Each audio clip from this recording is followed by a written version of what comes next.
Remember to keep the chat open. Here we go. Okay. Yeah. I did a bit of a search just to see if I could find some Halloween-inspired SCPs. There's a few. These ones I felt would be the most interesting and would benefit the most from an Afray treatment. Yeah.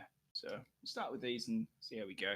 All right, so welcome to the Affray social media community event.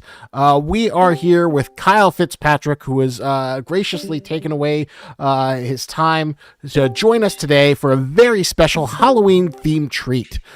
Today, Kyle is picked some spooky SCPs that are very, very kind of reminiscent of basically the holiday of Halloween itself. Really get you in the mood. It's October, it's spooky season. So tell us about these ones that you've picked out to potentially give us a design and a Freyify. Now remember, these are not going in the game, although who knows, maybe you could hype it up like Bananazilla. But we are specifically sticking to the theme of these 4 SCPs to show us Kyle's artistic process. So, Kyle, what drew you to these 4 SCPs? All right, so I picked these ones, as you said, based on the Halloween theme. There's a couple of these different ones around on the wiki that kind of show up here and there that are pretty festive. The first one I picked is 7413. If you guys aren't familiar, it's essentially a throwback to the 100 series, where it's just a basic monster that has the capacity to kill people in a weird, anomalous way. So it manifests itself as a 2-meter tall mannequin. It wears a sheet ghost costume, and its victims it also clothes in the same sheet ghost costumes. The actual method in which it commits its kills is unknown. The bodies appear to be untouched, having died from like malnutrition and dehydration. So it's possible that it uses some sort of like paralysis or something along the lines of that. On the event that it was captured, it did brandish a kitchen knife and it attacked one of the MTF members that breached the hut in which it was hiding. It has articulated joints, so it's capable of all the normal human movements that we're used to. It was brought back to containment, basically vocalized that there's that the killer has been captured, and then essentially it's stayed in that cell ever since. So this one might be a fun one to play around with if we consider during a containment breach, perhaps this one decides it's a prison break and it can now get out and continue its mission. Could you turn up your microphone a little bit, the gain on your microphone a little bit? Just getting some comments that your Kyle's audio is a little bit low. Oh, is it? Yeah. I wish I could boost it more on my end, but I've got it like pretty much on max. Sorry about that. I might need to just be closer to the microphone. Wow, that is much better. Okay, I'm just too far away. I'll try and move this over here. There we go. All right, so number 1 is the classic sheet ghost, which is a very special challenge because, it's probably the corniest monster you could pick. So that is a very steep challenge to see if you can kind of put a horrifying spin on it. But what do we got for number 2? So number 2, we've got SCP-5699. Basically, this is a specter, kind of like a Dementor in many respects. It rocks up to those that are very depressed or, just generally doing quite down mentally. It shows up. It has a very disturbing figure. So it's almost like, I guess you could describe it as almost like a paralysis demon. It has a mirror for a face, which is the only key distinguishing feature of the creature. It usually rocks up, stares at the victim for an indeterminate amount of time, usually about 5 minutes, and then it will vanish without leaving behind no trace except for a message written on a reflective surface within the vicinity of the victim. So this one is generally a a pretty passive SCP. It doesn't really do much harm, but I figured that might be an interesting take to subvert that, and perhaps have a twisted version of this that is doing the opposite of what it typically does. And door number 3. So number 3, we've got the actual blanket ghost. So this SCP is perhaps one of the only SCPs that cannot be contained at all. This one has a very interesting mechanic in that what it does is it picks a person at random, and then it will slowly move towards that person, and everyone around it will help facilitate it to get to that person. Once it reaches that person, it will then attempt to kind of absorb them underneath the sheet. And then for a period of 20 to 40 minutes, they experience an excruciatingly painful death, after which there is no body left behind, no traces of anything. And then it will just slowly wander back to its cell. Because it has that capability to basically bend everyone's intentions and actions along with its will, it pretty much cannot be contained, which is an extremely interesting aspect of this creature. What's super interesting as well is the fact that no one's ever really seen what it looks like underneath that cloth. So this has a whole range of different aesthetics or visuals that we could potentially push for, sort of peeking through that disguise. And the 4th, and probably maybe the goofiest one. Tell us about this reality bending rave crow. Yeah, so this one, 2331, this one is indeed very goofy. The premise of this is that it's essentially, I guess, originally it was like the god of autumn, or fall, and what it's kind of done is it's neglected those duties. It's moved away from that and become the Scravecrow. Essentially, it's a scarecrow that's animate. It likes to hold parties that it manifests all over the states and various parts of the globe, and it sort of has this odd capacity to attract people to it. So there's not a formal method of advertising the events that it hosts, but many people seem to be able to understand that it's happening and rock up and have an absolute crazy party. So the key aspect of this creature is that it is a reality bender, so it's able to completely manipulate reality around itself. And so, yeah, I thought that could be an interesting take for the Afro treatment, to take this into a more spooky kind of aesthetic. I was thinking maybe we could push it towards something like a Wicker Man, or something a little bit more grim. So there we go. So here's a question. Would you like to have artist choice, or would you like to hear the audience pick one of these 4 to start off with? I reckon we could, yeah, audience can pick one to start, and yeah. All right, so let me set up a poll. We probably won't be taking suggestions. I mean, if we're lucky, maybe we'll even get all 4 before the night is over. But we will always want to be considerate of Kyle's time. It is very valuable, and it is always a pleasure to have him here. So I'm going to set up a poll in the YouTube and the Discord.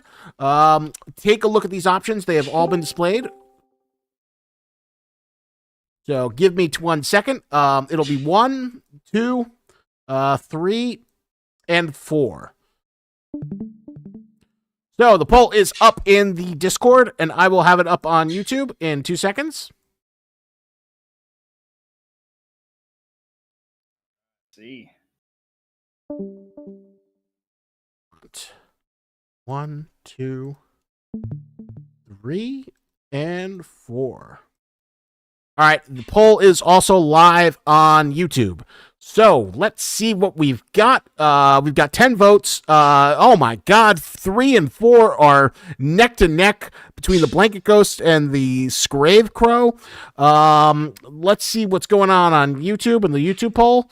Oh my God, it is all over the place. It seems like 4 is pulling into the lead. Vote it up, vote up. Let us know. We're going to give it a few more seconds, a few more, like maybe a minute or two, because we got to get Kyle drawn. We got to get him to work. But I am loving to see it. We've got 7 votes on YouTube, and we have 11 votes.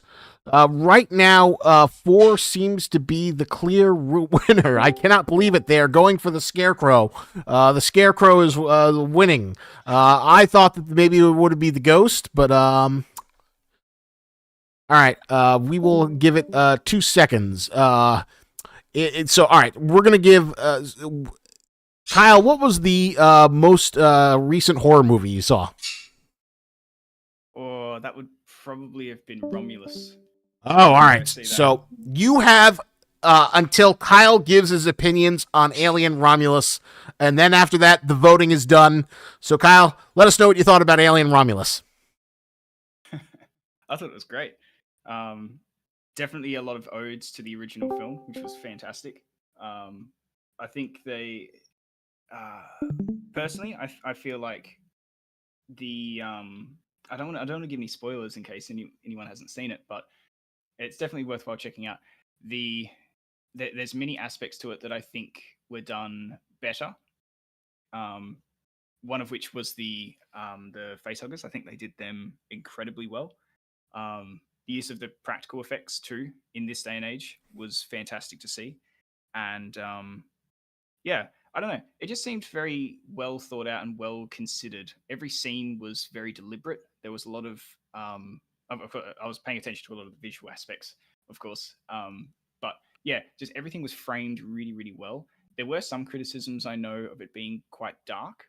However, I do think that was kind of necessary in a lot of the scenes because it allowed them to highlight specific aspects and specific visuals to really propel the story forwards. Because it's a long movie, you know, you're sitting there for quite a while and it feels like a lot happens, but ultimately everything happens over the span of I think about 30 minutes in the timeline of things. So the progression of everything was just very well considered. It worked and didn't feel like it was dragging on or that that too much was being crammed in. Yeah, quite enjoyed it. What did you guys think? I could definitely see you enjoying it. Just because the art direction was off the charts. It was very wonderfully respectful. So, all right, we have gotten Kyle's thoughts on the success of Alien Romulus. It looks like people are going for the Scrave Crow. So let Kyle know what your thoughts are of Alien Romulus. We are starting with number 4. Number 4 is the winner of the poll. Give this a crack. Voltaire says Romulus was peak, Endon was peak, and woohoo, Scarecrow. Awesome. All right. So let's see. I'm thinking that if we're going to go for the Scarecrow, we'll do something a little bit different. I don't want this to be super. What would the term be? Gaggy? I guess sort of. Or Mimi? Yeah. We don't want to go Mimi. We want to go horror. And we also don't want to go too standard. You know, everyone's seen a jack-o'-lantern before. Everyone's seen scarecrows. So let's see if we can push this to something a little bit different. Okay, so if we've got a pumpkin, something I don't think that's been explored a lot. Obviously, you've got the whole like flame coming out the eyes and stuff. That's a pretty casual aesthetic that's used for these sorts of things. I wonder if we approach this maybe with something a little bit different, where maybe we have the pumpkin rotting, and we actually, yeah, maybe that's a way we could go about this. You know, we could push towards more of the sort of fungal aspects and the rot. We can kind of explore some of those aesthetics with this thing. And I think, given that scarecrows don't have a, they're reminiscent of people, of course, but they don't have an entirely accurate biology. just essentially being stuffed with straw. I think we can play with the form a bit and make that a little bit more twisted. Ooh. Um, Can I throw out a random idea? Feel free to shoot it down. Since you're going at an idea of like taking like a pretty memey, jokey SCP and trying to make it cool, and is it possible to like add like the rave element, but like a horrifying aspect of it? Like I don't know, maybe he has like drug needles in his arms. Maybe that's a stupid idea. But like some aspect of the rave culture that's a little bit more horror to add to the horror element of it. Yeah, no, for sure. I think we could do that. Dr. Scarecrow Man asks, what program are you using? This is just Photoshop. So he is drawing in Photoshop. Is Photoshop now considered to be like kind of like the standard for doodling? I know that there's like Psy and Manga Studio. I'm always kind of curious. What is like the preferred drawing app nowadays for most concept artists? I'd say that Photoshop is definitely the industry standard. But of course, with Adobe fees and everything becoming more and more expensive, and there's uh, like a lot of the AI stuff as well. I guess people have started to steer away from Photoshop and more towards other programs like Psy and Krita is one that I know people have sort of flocked towards. There's a few smaller engines too that are kind of cool. But yeah, I reckon it's kind of hit its peak, and perhaps it's starting to now go a little downhill. But who knows? I always thought Photoshop was like still loved because of its interactivity with all the other apps of the Adobe ecosystem, but they do charge. That's the true scariest monster. These indispensable digital creation apps that the price keeps on jacking up every year.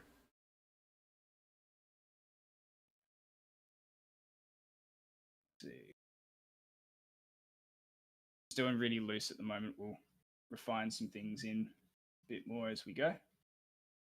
Ooh, enjoying the playful structure with it, the grotesque, definitely doing some things that you would not associate with a typical scarecrow. And scarecrows are difficult to make scary. I think the Wizard of Oz scarecrow kind of ruined it for a generation.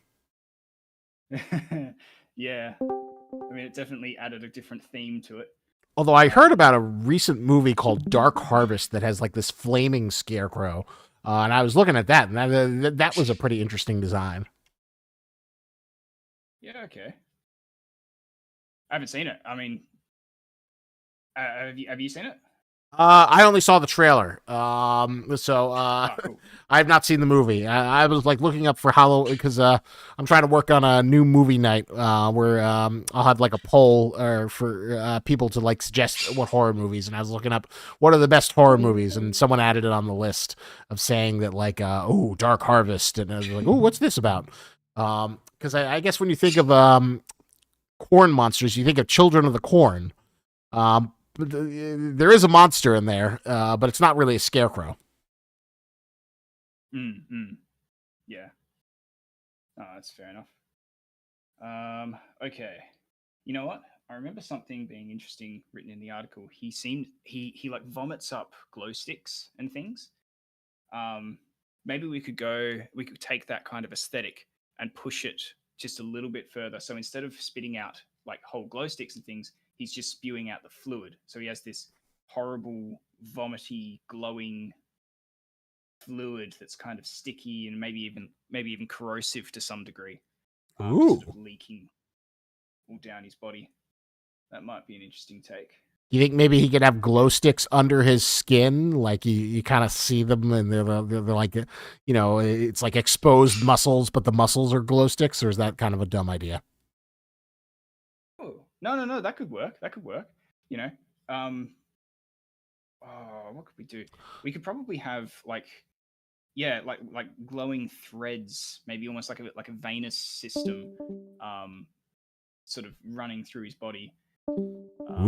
It's just filled with that glowing fluid. And I think something else I'll do is I'll give him multiple eyes, just so we stick on that sort of spider-esque kind of theme. Um, Voltaire was actually and in the comment section. Trichophobia head or arachno eyes with flesh or rotten pumpkin stuff oozing out would be creative. So I think people are definitely digging the spider eyes and the that yeah, fear of like too many holes in people or whatever that's called, the trichophobia. oh, trypophobia. Yeah, yeah, that's definitely what we want. Make that nice and spooky. Right. Give him some eyes and this sort of lumpy flesh. I reckon you kind of push that. It's always a bit tricky. You want to create something that looks menacing, but without all of the classic sort of just great big, angry eyebrows sort of thing. Um, it's it's always a nice challenge, I think. It's one of the ethos that we have is to try and not make things look inherently evil, just to try to make them look, menacing in their own kind of right. Hmm. That seems like a very interesting, but also kind of like vague direction where it's like it needs to not look evil, but be menacing. Yeah. It's a tricky one. It's a tricky balance to sort of hit.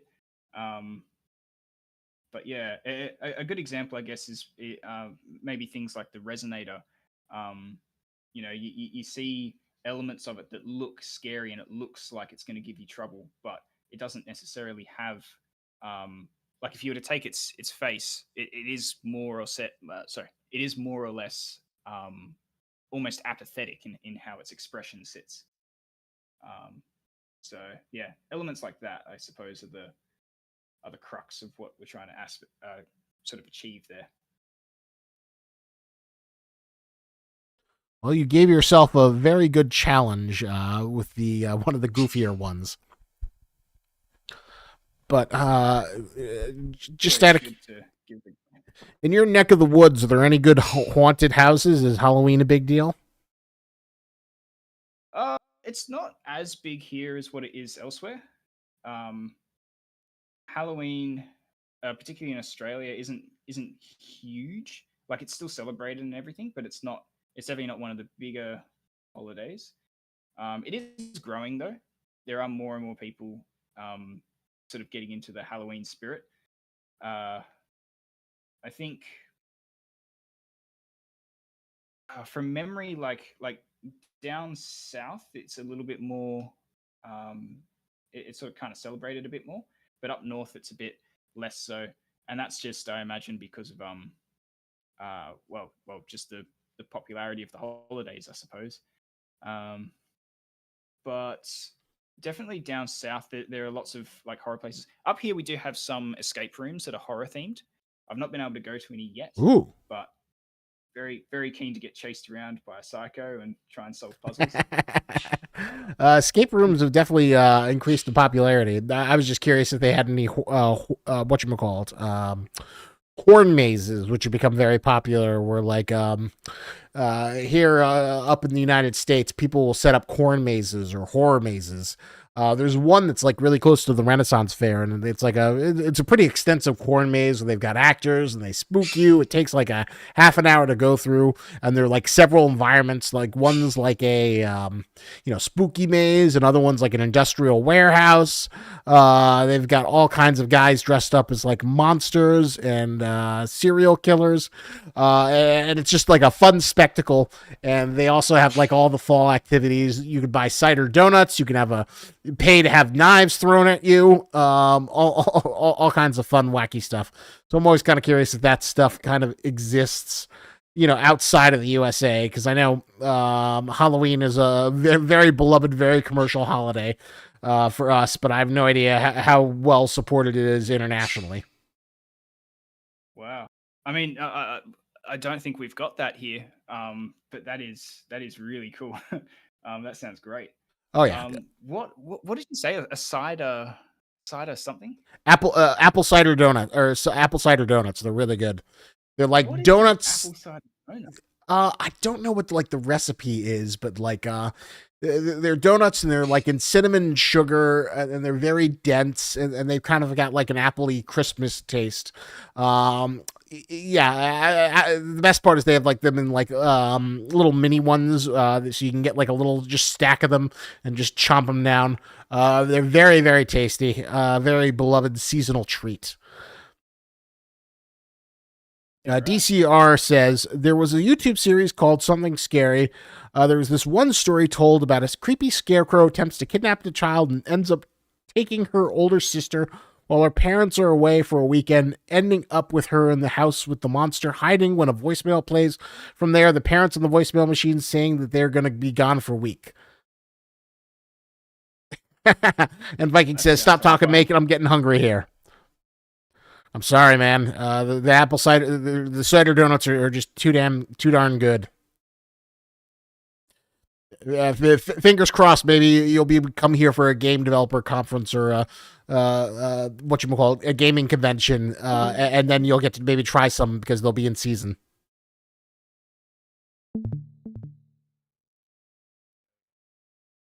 No, that'd be great. All right. So I'm going to try and add these kind of weird little growths and things to it. Kind of thinking like if you zoom in on mold, right? Usually it has this weird kind of structure where it's got these kind of stalks, just heaps and heaps and heaps of these stalks, almost this fibrous kind of web-like um, visual. And then they have these like spore kind of pod things at the end. And I think something like that might help Ooh. bridge some of this stuff together, especially with like, if we do things like straw and stuff coming out, we can add kind of an almost, you get almost that kind of corn aesthetic, but without the actual corn itself. So it's just a little bit different, throws on its head a bit. Almost kind of. That sounds like a good idea. It almost seems like kind of like a little bit of a Last of Us kind of effect, where they've got the mushrooms poking out of people. Yeah, yeah. That might be a cool idea to take. Because I don't like, as much as that is a popular concept, I don't think it's really been applied to something like a scarecrow before. I could be wrong. Happy to be corrected. But yeah, I think that might be a neat kind of take on it. So give that a crack. Sympathy says, so you're saying frayed strains and moss almost like veins. Yeah, yeah, exactly. Ooh, that is a very nice aesthetic.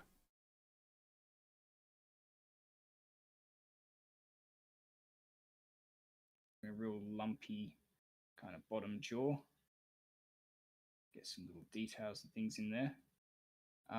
So yeah, I don't know if you guys, if anyone in the chat does art as well.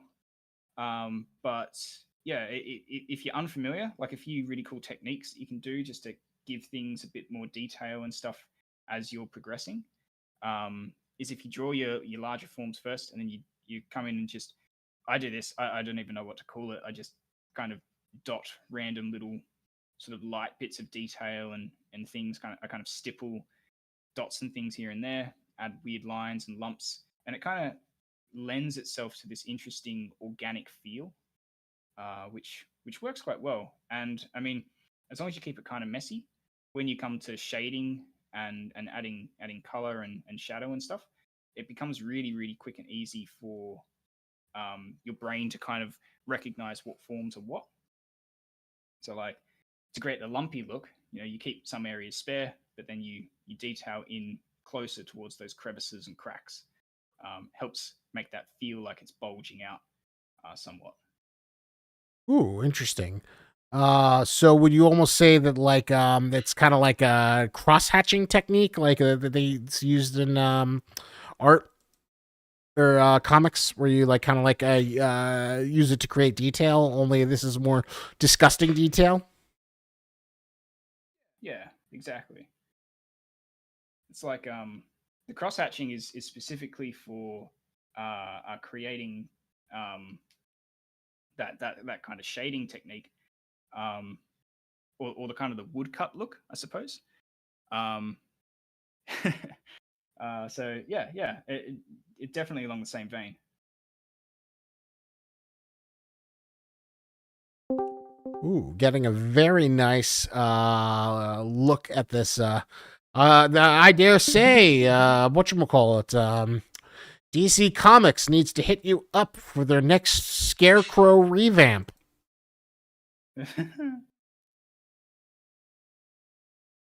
No, I reckon that's gonna be cool. All right, so let's get to work on maybe his side and shoulder. How could we approach this? Okay, yeah. Okay, so let's say something I do like about kind of the scarecrow shape, if you will, is like usually you have the sort of classic kind of witch's hat, I suppose. Then you have the pumpkin with his face in there and his creepy eyes. And then he has like, uh, what else would he have? He might have like a little frill, and then he has kind of, I guess, the whatever coat, whatever it is that he may be wearing. This kind of frill, I think, is really iconic to what these guys are. And since we've ditched the hat for this particular instance, I think maybe adding this in but exaggerating it out could be a neat way to tie that in. So, is there a way to like make the frill scary? Is it like a bladed frill? What are you thinking in terms of adding something unique? Okay. Oh, okay. Yeah, I've got an idea. Okay, so let's say that we go with the kind of Wicker Man aesthetic. We could have kind of like the basket kind of shape, almost like this is one of those round baskets. Let's say you've like crushed it flat, and you've kind of pulled a bunch of the threads out, so you end up with this nasty. I'll just draw it and then and hopefully it makes sense. An idea that needs to be brought to life. And I tell you what we'll do is we'll actually have, like needles and things, as you said before. We could actually thread those in, like they're actually bound in place, stabbed into him. And maybe that's a way that we could take it, because it is quite common. Like I'm thinking like characters like Bane, for example, where they've got these big, not like the Dark Knight Bane, but like the classic sort of comic style Bane, where the Batman the Animated Series Bane, or like the not yeah, the he's got those big chunky things that push fluid into him and causes his muscles to go absolutely mental. Mm-hmm. That kind of thing I think we could steer away from. But having these things, having like needles and stuff plugged straight into his jugular, that might be an interesting. Ooh. Is there any way they could be like rave fluid is like coming out of them, like glow stick fluid? Yeah, could definitely do that. Let's see. Quickly give it a quick go. Ghost says, me and my buddies were just playing SCP-5K. Thanks for the fun times. Well, stay tuned, Ghost. They're working hard day and night for the next update. I cannot tell you when it is coming, but it is coming. So stick around, and I hope you enjoy the new stuff as soon as we can unveil when it is available. And BB Bam asks, will this make it into the game by Halloween? No. No, this is not going in the game. This is just a fun exercise for you to give you an idea of how the Fray work process works and Kyle's art direction. And if it was going in the game, hypothetically, what would it look like? Although, here's a random question. Let's assume B-Bam is like a multi-billionaire, and he's just gonna like give us enough money to like get this guy in the game. Would it be possible to get this guy in the game for the next update if there was infinite money, or did you just think it wouldn't happen? Whoa. I mean, probably not. um, there's a even lot with slated. even with infinite money, even if Bill Gates came and told you, my grandchild wants the scarecrow playable, he wants to fight it, I'm gonna give you $5 million to make this happen. But you just think that that would be just too much of a waste of resources, even if you could have like half a dozen people, hired just for that. Look, if we were to hire extra people, then yeah, we could definitely achieve something like that. I would say, but I mean, at the end of the day, though, it, um, even if you were to hire people on, that's a whole extra process as well. So, um, it's all well and good to have enough funds and things, but whether you've got the manpower when you need it, so like, I mean, the short answer is yes, you could do it, but long answer is Probably not. it would depend on a few factors. So there you go. It would be very, very impractical, even if we really wanted to get this bad boy in there. So unfortunately, you will not be seeing this in the game. If it were a different update, maybe, but then we've got scope and stuff to look at. Yeah. So, yeah. It's just one of the unfortunate things, you've just got to, you do have to, like prioritize different things for different aspects. And there's a term for it. It's kind of horrible. The term is you've got to learn to kill your children, which is you come up with cool ideas like this, and because you've created it, it's like your child, but then you do have to cut and choose which ones end up making it into that final cut. So, bit of a horrible analogy, but it kind of illustrates what it's like, I suppose. Especially as a creative, because some things you make and you can be super proud of them, but if they ultimately don't work or don't fit the scope or the aesthetic, then yeah, you do have to sort of stick to something that's a little bit more appropriate. Yeah, that is important. You don't want scope creep. You don't want to turn this into Duke Nukem Forever. Yeah, it's just one of those things, part and parcel of it.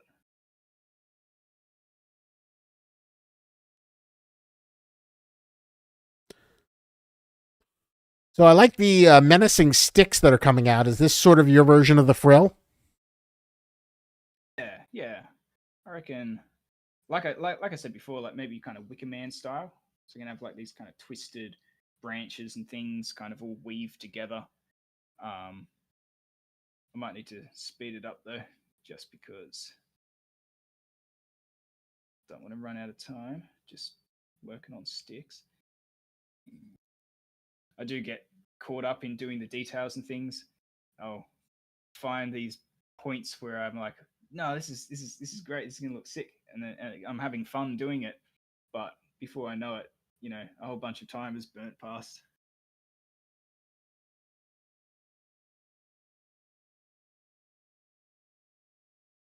Well, it does give it a wonderful Blair Witch energy. That's kind of cool. Still haven't watched the Blair Witch actually.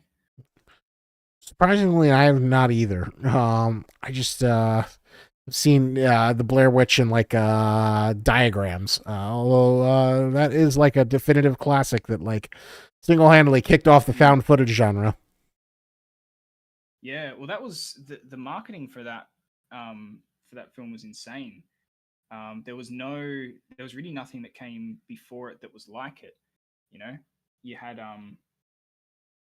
just droves of people that just didn't really know whether it was real or it was fake or what was happening. So very, very clever in how they approached that. It was the ultimate, one of the most impactful. Yeah, sorry. What was I going to say? You're right. It was like one of the most successful indie films of all time. You're right. It just feels more real when it's like a found footage format, and it was sold as like being a real tape. Yeah, found footage is awesome. Um, It's a shame that like you don't get found footage movies more often. I would love to see another Cloverfield, like a big budget found footage. yeah, that would be cool. I know. I mean, there's that. I mean, there is the. Oh my god, what is it called? The Backrooms film. That's in development. So that might end up with a similar kind of treatment. Oh yeah, you're right. Backroom, all the backroom, best backrooms tapes are always like found footage style. So there is maybe resurrect it. It may, I also know that those VHS anthology movie series, they all kind of have like a found footage aesthetic. So it's not entirely dead. Yeah. Actually, here's a really interesting thought, right? Because what's so compelling, or one of the things that is so compelling about found footage, is the fact that you have a weird sense of liminality to it. Like most of us that have sort of grown up through that era have had, you know, we kind of associate that with childhood and stuff, and so we actually have a different experience to what people that kind of are growing up now have to it because they're completely disconnected from that medium. They don't have that that like deep memory or connection to it. So we do have this interesting phenomenon, I suppose, where we kind of feel, or I suppose we can relate to it a bit more, and in that sense, it becomes a bit creepier and scarier. Mm. But I don't know. It'll be interesting to see what becomes that for the next generations. You know? Oh, they'll get something new. That like kind of like I guess the closest thing I could think of is like Five Nights at Freddy's. So maybe horror mascots for like Gen Alpha is like what found footage and torture porn was for us. Yeah. I mean, yeah. No, I totally agree. I think, yeah, it's definitely a unique um uh, uh well, I don't know how to describe it, but you know, every generation ends up having their own version of that, so to speak. Mhm. Um, so yeah, it's cool, and I'd like to actually see a like maybe some sort of mind map or something one day where it's like all plotted out. You can kind of see the progression of it and what things influenced what and how it's evolved over time. I think that would be really interesting to see.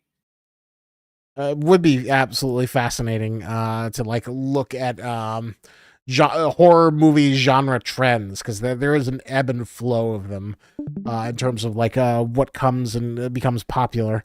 I do miss the found footage just because I have a soft spot for it. But it is kind of interesting how like the Iraq War era saw the rise of like the torture porn genre with like the Hostel and the Saw, and then now that's kind of fallen out of fashion. Whether it's because of you make more money with a PG-13 movie than you do with an R movie. But some R movies have been really successful. Deadpool versus Wolverine is not a horror movie, but it's really violent, and it shows you can make a lot of money if you have the right formula for an R-rated movie. And they've also been successful. I think all the It movies were R-rated, and they did gangbusters. So, if you have a strong enough concept that people will come, even the kids will lie about their IDs and make it in. Yeah, it's I don't know. It's curious. Horror is one of those interesting genres where it's not super popular. Like of all the film genres out there, horror certainly doesn't do the best. Um, and unfortunately, you know, like most of Hollywood is just structured around what makes the biggest bang, like the most bang for your buck. They're just, you know, a lot of it is unfortunately just about the money now. But um, yeah, it's curious, and but it is always good to see when things do well. The It films, yeah, I mean they absolutely they blew off. I remember the first one. I went to go see that one in the cinema, and that was fantastic. I had not seen something quite like it because it's not really horror. It's more thriller, or at least it has more thriller elements. Because with horror, it usually relies on a particular gimmick, whether that be like, jump scare um, or like a slow burn, with a really horrifying part at the end, or of course gore. But those films in particular were just a little bit different because it was just so relentless. It wasn't always straight horror, but it was enough to make you feel unsettled but on the edge of your seat, which to me is more so of a thriller. So yeah, I don't know. I really enjoyed it. I thought they were great films. Yeah, the first one I think was probably the best one, but did a great job of like capturing that sense of childhood dread, and I think it was an iconic horror performance from Bill Skarsgård as Pennywise, who was kind of brilliant and iconic. It's always great to see someone just go for broke. By any chance, have you ever heard of the Terrifier franchise? Yes, I've recently been introduced to that. I have not. Third one's coming out. Yeah, I have not seen any of them yet, but I'm kind of curious. Have you watched them by any chance? I have not. No, not quite yet.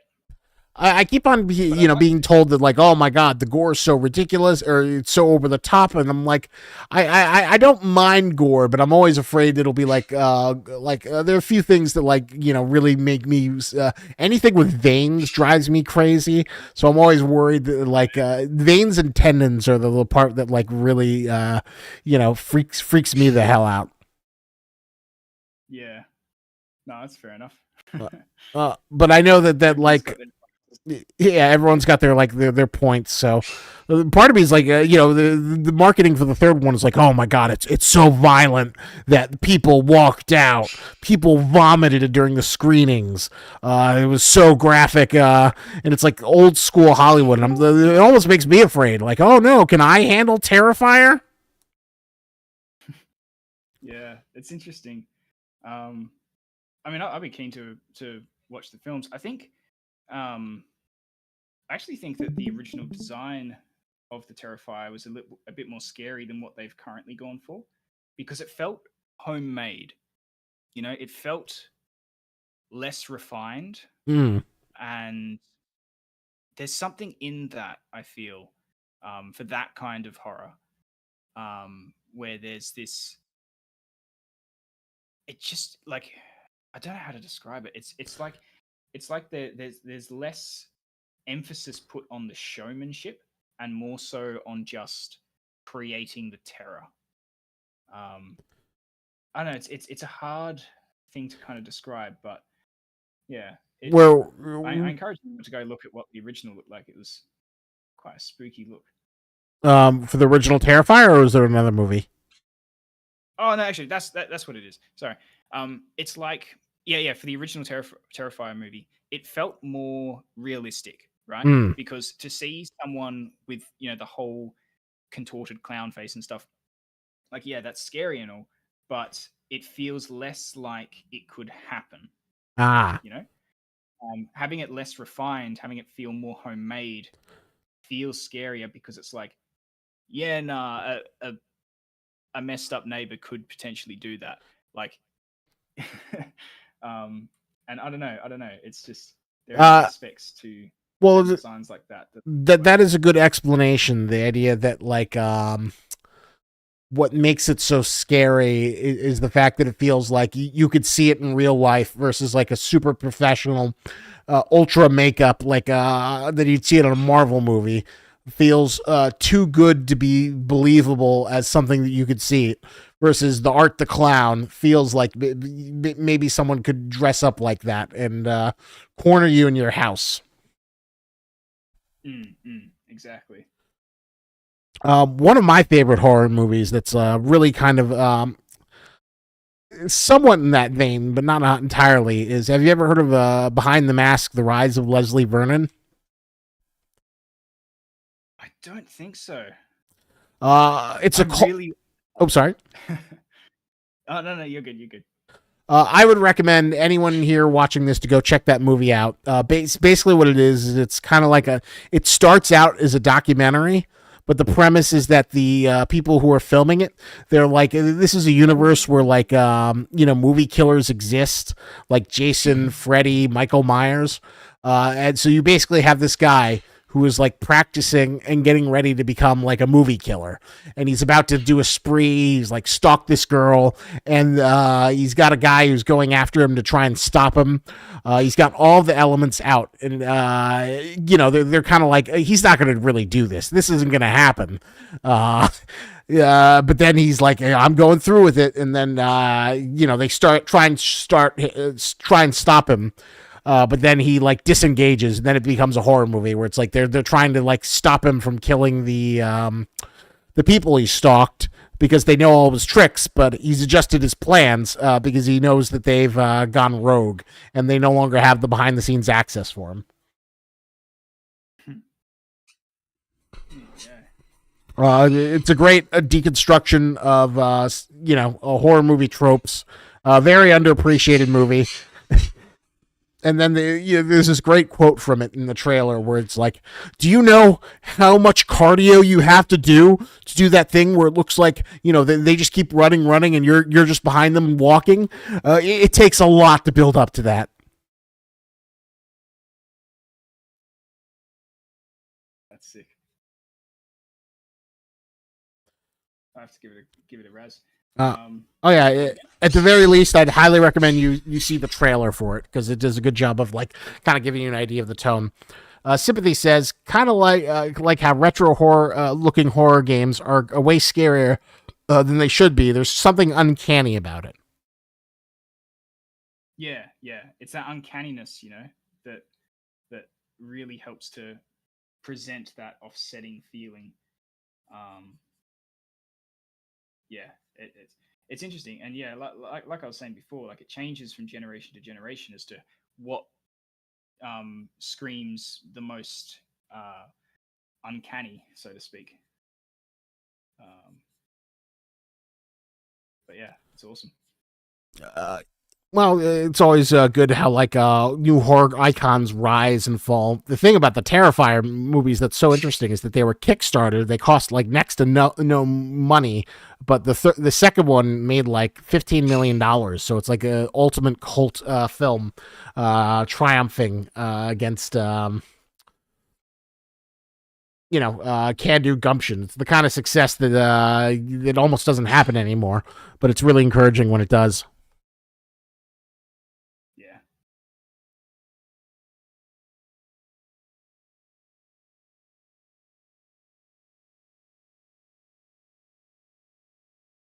Ooh, the spider eyes are very nice. Give him some spookiness. What's that song from Tom Hanks? The SNL skit. Oh, David Pumpkins. Yeah. All right. You know what I'm gonna do? I think because it's gonna take me ages to do all these kind of details. What I'll do instead is I think I'll give him some sort of cowl or something, some sort of fabric just to help cover up some of those additional elements.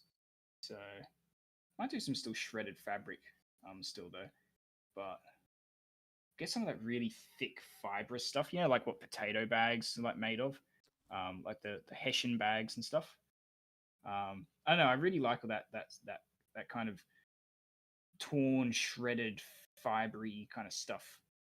I think it works really well for a lot of different things,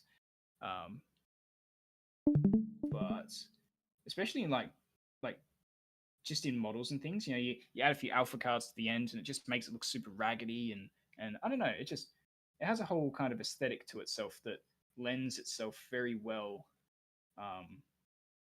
to the aesthetic.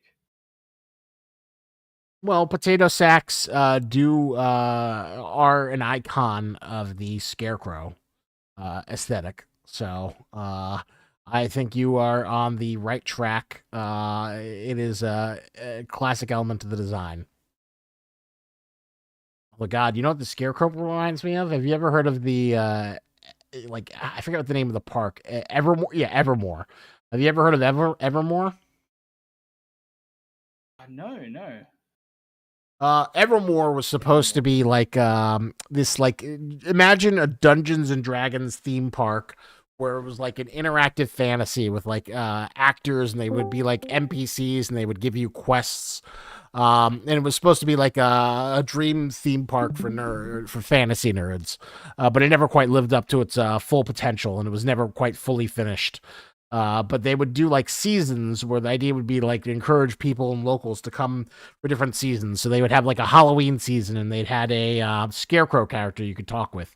But sadly, the park was closed down and kind of fell apart. There's a really interesting, if you ever do an art and you need something just to like kill time with, a YouTuber Jenny Nicholson does an autopsy on Evermore, the park, and it's like a 3-hour video.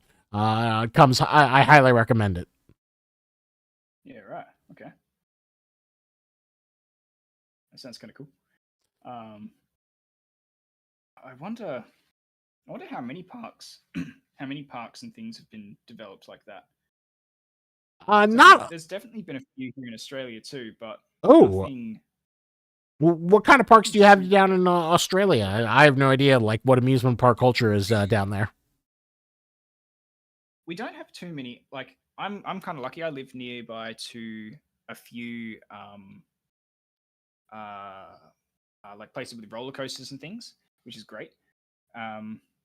They do have like a horror ride. There is only one, but it's been under repairs forever, so I still haven't gone on that one yet. But we do have a season called Fright Nights. Just at Movie World. So, you know, all of the characters get decked out as like zombies and stuff, and there's all sorts of like horror maze and stuff like that. I've not gone to that one yet either, but it's about to open up, so I'm thinking about heading along. And there's sounds like a good fun. But wait, what is Movie World? Oh, okay. So Movie World, essentially it's just like a bunch of roller coasters and things just all set up in one sort of location. It's pretty much mainly based around DC stuff. And of course, you know, you've got like Tweety Bird and all the sort of classic the classics. Looney Tunes? Way back when. Yeah, like all the Looney Tunes stuff. But yeah, there's like, you know, it's Superman ride and it's like a giant probably the best one is a great big hyper coaster. It's got like, I think it's Joker themed. There's a couple of things like that, and it's connected to a few other parks that are like water themed. So, and they're pretty good. They're pretty fun. But yeah, it's not a huge amusement park culture here.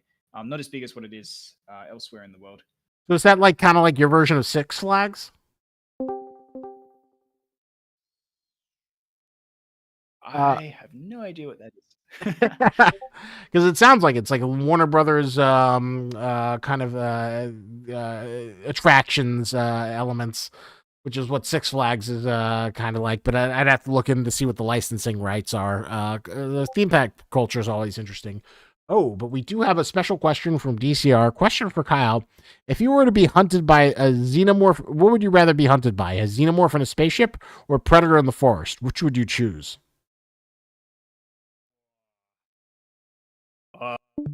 Okay. Do I know what kind of predator it is in the forest? I assume... no, wait, predator is in predator. Yeah, okay. Okay. Exactly. So I think it's like the predator. Man, I'd go predator. You just lather yourself up in some mud and you're good to go. He does seem a lot more approachable than the xenomorph. The xenomorph has like a lot of tools it can use against you. The predator, he's gonna hunt you, but like he doesn't seem as like terrifying as the xenomorph. Yeah, I feel like the Predator is something that could potentially be reasoned with to a degree. The Xenomorph, well, I mean, I've seen Covenant, so you could probably do like the T pose thing, and it might copy you. And I don't know, if you've seen Covenant, it might be an approach. The T pose might get, well. That only works if you're an android or if you're David. Uh, I mean, chances are, but I think the mud's more readily available and less dangerous than like risking it all on a T pose gamble. Yeah.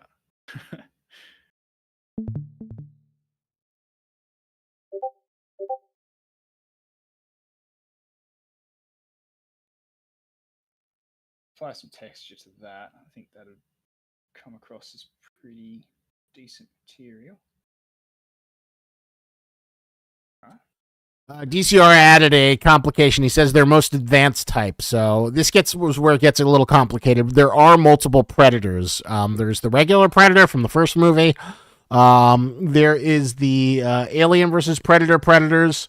There is the super predators from Predators, the movie with Adrian Brody.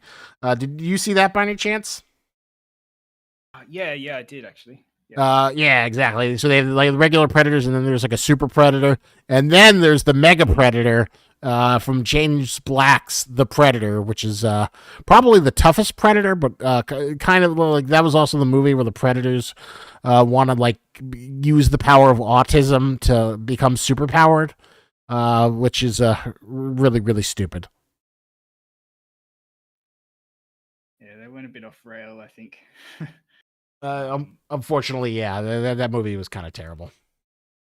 Yeah, I enjoyed the first one. The first one was great, but they just kind of lost the essence of it. As they Although, sort of progressed to make more movies, at did least you? in my opinion. Oops, sorry. Yeah. No, you're good. All right, I thought you were about to give your opinion. I was going to say, but there was one other good Predator movie, Prey. If you remember, if you've seen that, Oh yeah. Prey was good. I enjoyed Prey. Prey was fantastic. That show that like It's a good reimagining. yeah, it was the best proof that I've ever seen that like that there is like more things you can do with the Prey or the Predator franchise, and that it isn't entirely just dead. Yeah. No, I reckon you could always bring it back. But I don't know whether they'd be able to capture that same essence as the first one. Is another question entirely. Yeah, well, the Prey was the closest to it. I always root for the Predator movies, but they sadly have not like. Then again, there haven't been a lot of great Alien movies either. So, they're both kind of neck to neck in terms of how many bad movies there are been. But I'm always rooting for them to stick it out. Yeah, I think I don't know. What do you guys think is if you've seen all the Alien films? What ones are your favorites? People in the chat, let us know, what is your favorite Alien movie? What is your favorite Predator movie? What do you like better? I think it's either going to be Alien or Aliens. Is probably going to be the top contender. Fod says, gotta be Covenant, best one. X Dreeper says, only ever watched AVP. Oh my god, we have got to fix that. We gotta do a movie night with Aliens. One of the greatest action movies of all time. Oh my god, everyone. I haven't seen Romulus. As Sympathy says, first one. Dr. Skaya Screwman says, screw you, Covenant is so bad. Well, I think he's being ironic.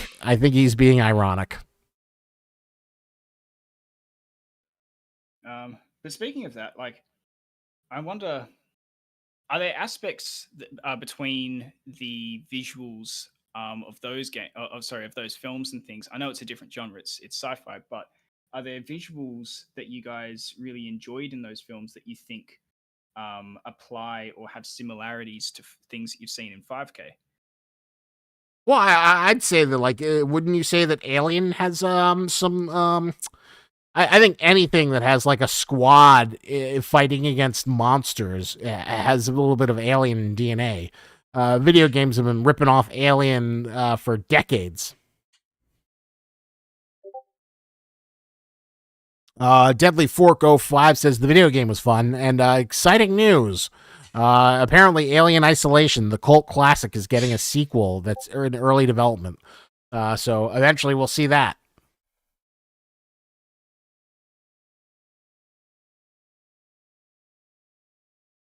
Sympathy says the movies really rock that retro futuristic. SCP is very modern.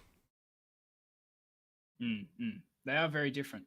Do you Although, think there's oh, sorry. So I was going to ask. Although that there is a design for like an SCP area that was like in the 1950s, kind of like an Aperture Science. Think we'll be seeing that some point soon. Although I know you probably can't talk too much. No. I think. I mean, I love the retro aesthetic. I think it's very interesting, and from a gameplay point of view, you can do so much with it because older stuff looks a lot more interesting in many respects to modern stuff. Because if you have, for example, a wall, right? Let's say just a standard modern wall, you might have a few panels, maybe a little bit of dust here and there, but more or less it's going to be pretty clean and just plain. Whereas an old wall, that's going to be really sort of cracked up. You might have peeling paint. You can have, there's all these different intricacies and details you can add to give it more character, right?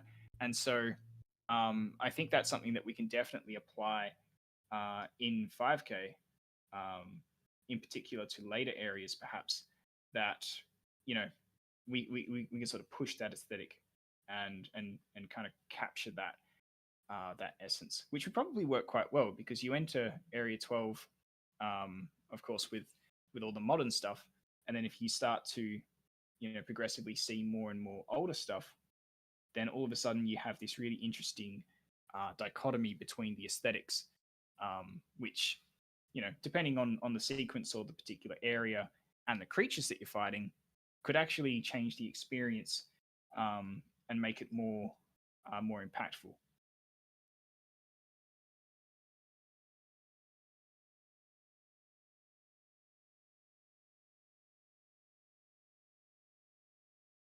So you think creatures and horror has a little bit of more of a better impact in the element of sort of a retro design? Oh wait, sorry. Do you think that basically monsters and horror has like a little bit more impact at a retro facility, at a place with a retro design? Feels a little bit more tactile. Yeah, I think there's a more interesting sense to it, right? Because the environment will feel more chaotic, right? It'll feel less like you're in control.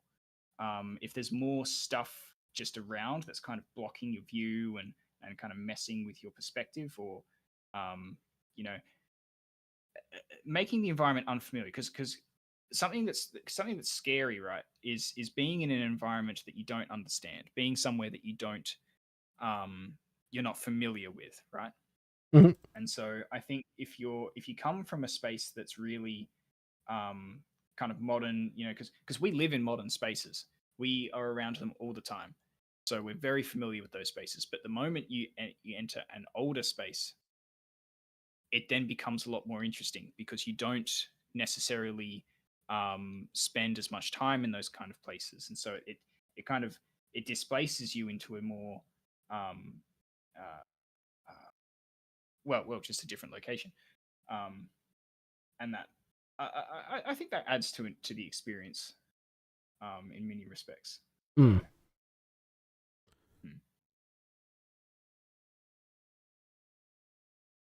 hmm. Commander Anakin says an SCP game set in the 1950s would be really interesting. Yeah, I think 50s would be 50s would be a fantastic I'm aesthetic. yeah. I'm actually a big fan of two periods in particular. One is the 70s, and the other is the 40s.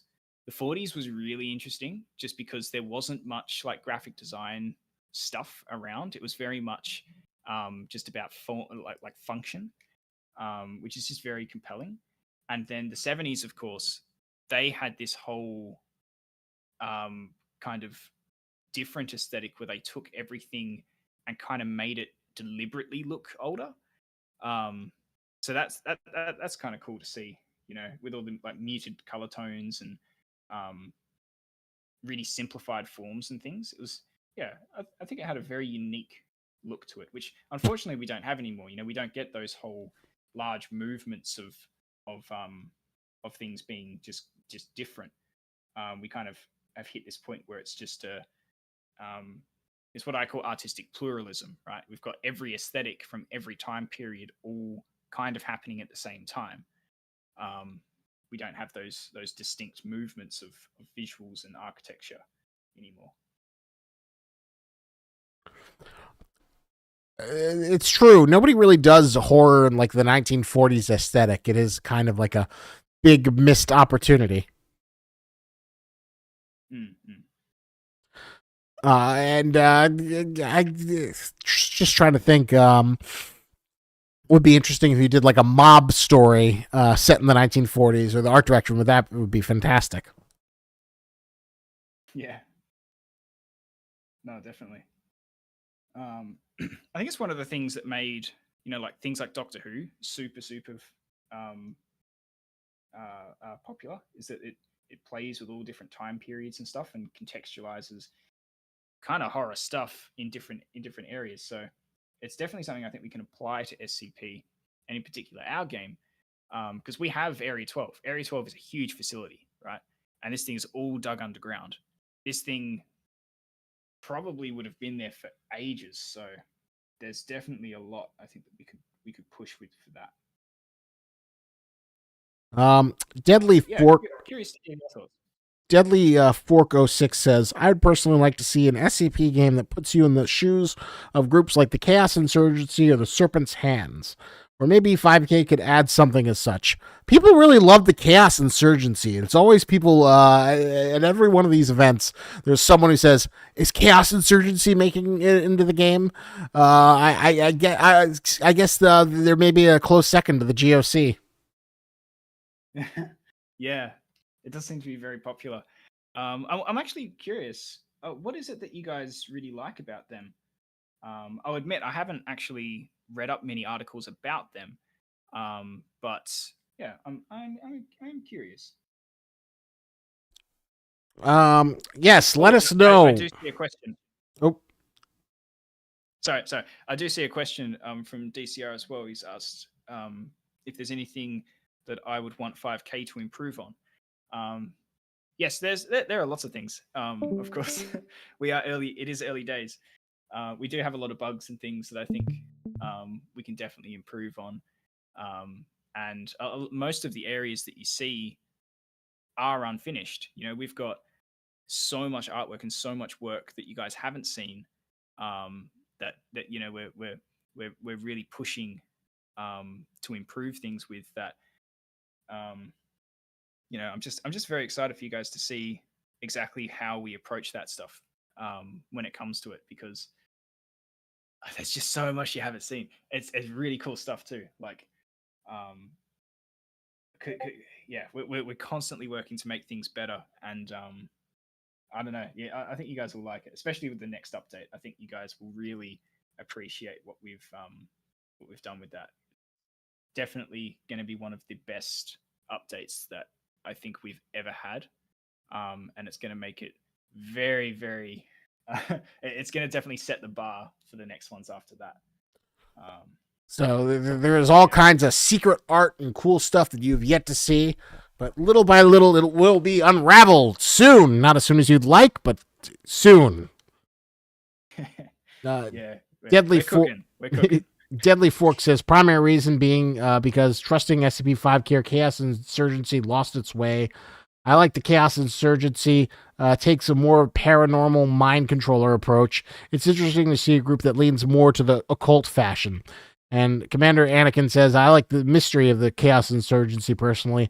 They are still part of the Foundation. Are they following the engine or are they just crazy? Who knows? So I guess they're kind of like the what Chaos Space Marines are to Space Marines and 40K. Chaos Insurgency is to the SCP Foundation. Right. Because, like, from my understanding, you've got the Foundation, which contains anomalies. Like, their primary objective is to contain things and to protect the Veil. But then you've got, like, the GOC, for example, like, they're like the opposite. They have the same goal. They want to protect the Veil of Normalcy, but their primary purpose is to eliminate everything that they come across as opposed to contain it. So then these guys, well, I suppose it's a different it's a whole different methodology for them as well because, well, I guess they kind of use anomalies in many respects. Like not many uh, uh, not many individuals in the foundation, to my knowledge, really use a lot of SCPs for stuff. Um, but yeah, that's curious. Um,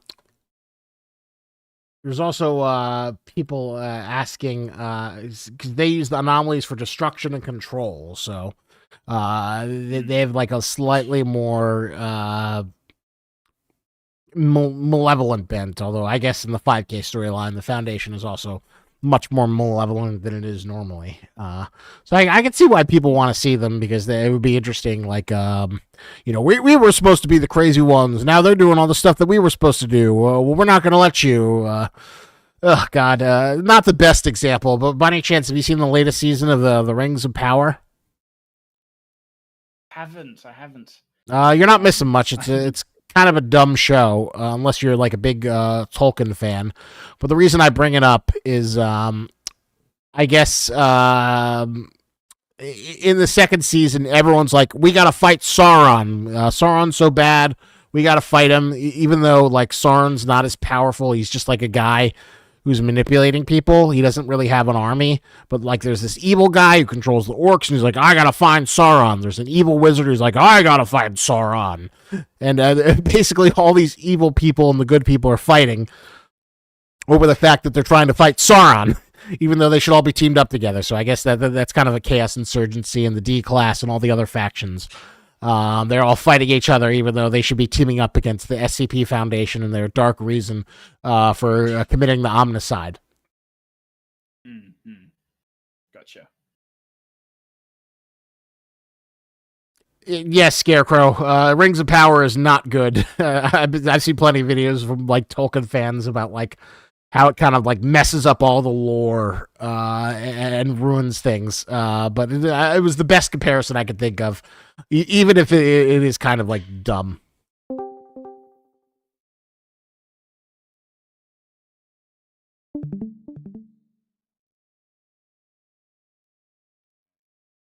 And that.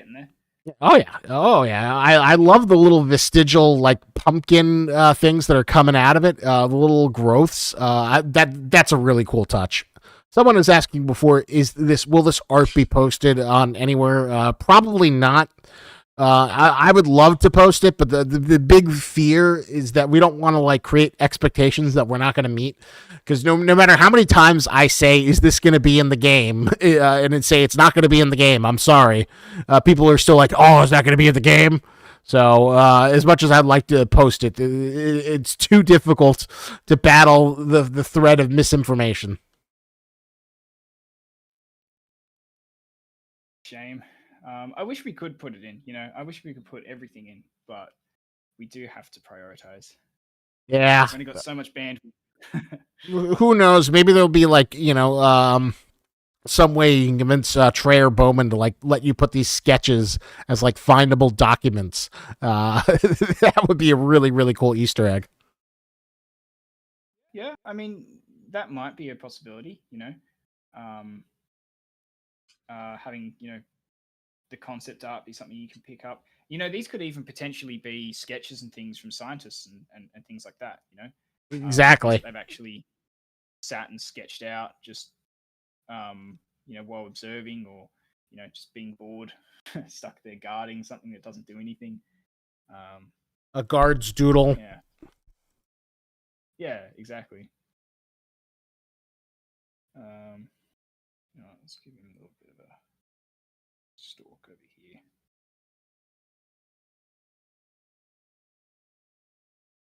Weird, weird growths.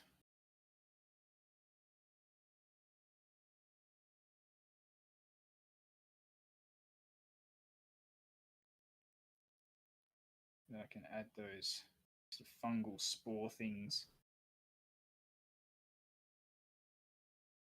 branching off different aspects.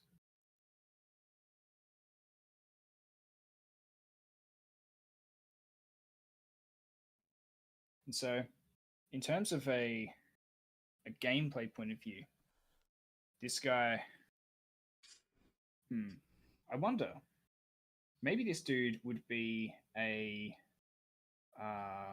bit of an environmental hazard as opposed to an enemy that you can actually kill.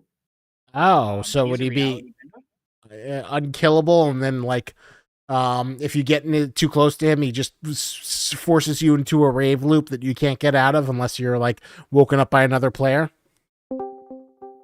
Yeah, I mean, maybe that's the way you would have to go about it. Kind of, he almost simulates like a bad trip. Just absolutely slaughters you with just too many colors and lights and things. But I mean, it might be a difficult thing to pull off because you can't. We have to be mindful of epilepsy and things like that. Um, but yeah, I reckon something like that might be interesting. You could certainly make him like, I don't know, how would you take him out? Perhaps you'd have to shoot each of the mouths or something. Um, or who knows? Maybe there's some kind of anomalous weapon that you can gummy up all of his eyes and stuff so he can't see you. 2 seconds. I'm just gonna go get some water. I will be back in 2 seconds. Yeah.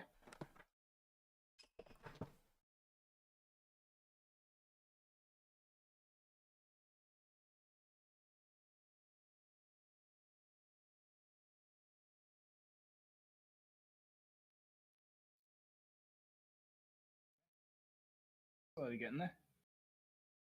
And let's see. I like this kind of lumpy pumpkin flesh. I think it's just kind of gross, really.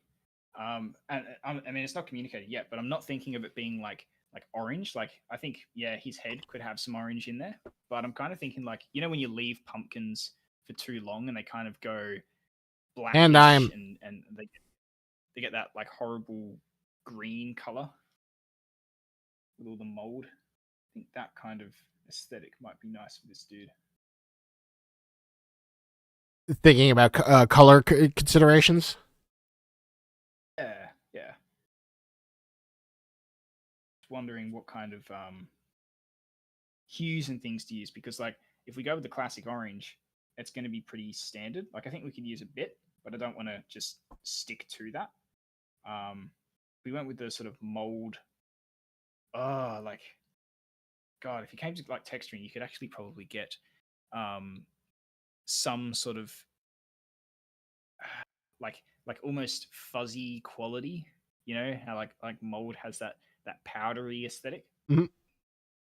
Texturing or even some kind of shader, you could probably get that subsurface happening where it kind of just looks like it's all just powdered on top, and yeah, I reckon that could be interesting. Is that like a difficult texture to draw, like kind of mold? Is that something you kind of like need colors or other tools? I mean, I can only do so much with black and white, but yeah, with other tools and things, just different brushes and stuff like that, and coloration, I could definitely achieve it. Um, Yeah. I'll see if I can do it. I get a bit more of him done first, and then I'll give it a crack. What could I do? Hmm.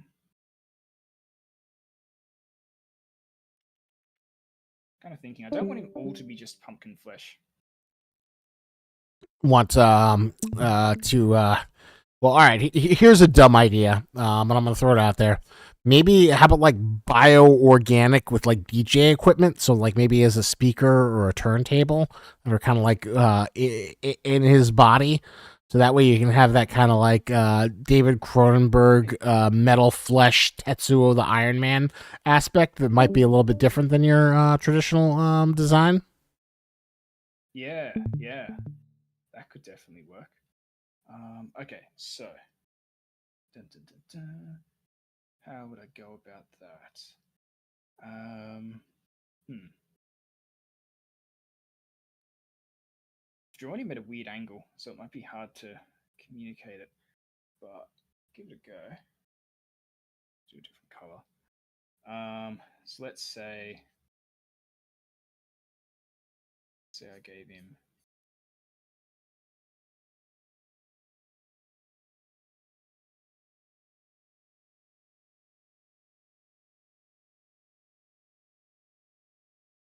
give him that, and then I actually don't know what a turntable looks like.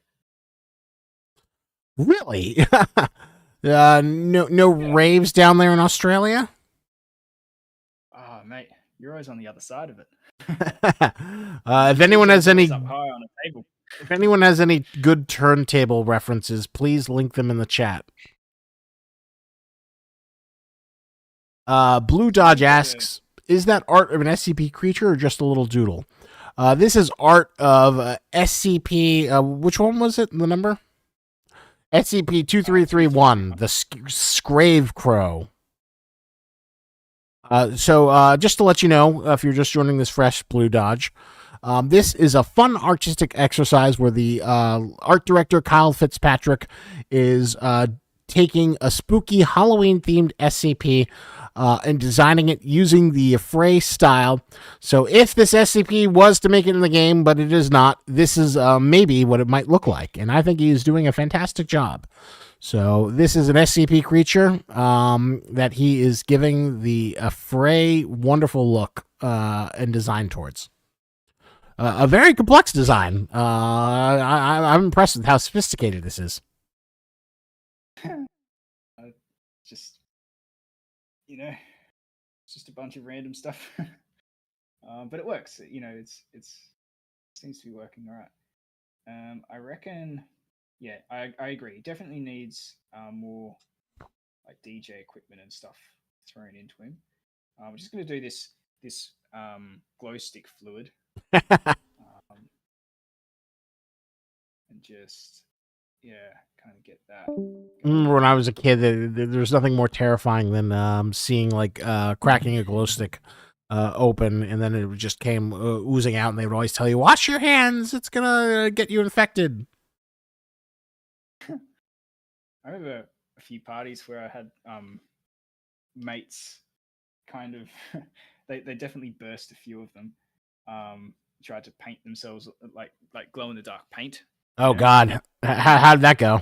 Yeah, no, it burns. It's not a fun substance to have on your skin. Yeah, they did not have a good time. I guess they learned that pretty unfortunately. Yeah.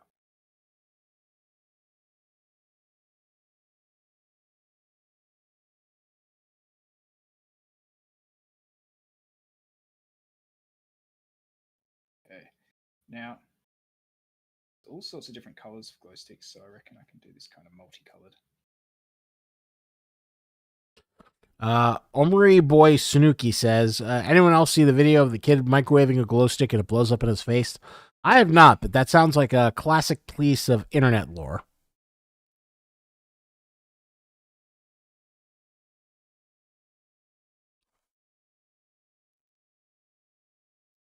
A bit stringy.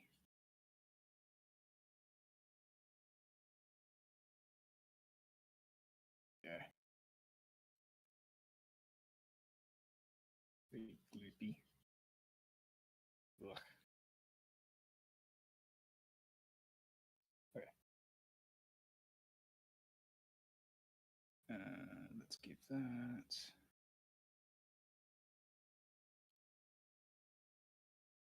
Glow. Okay. There's blue. Okay. So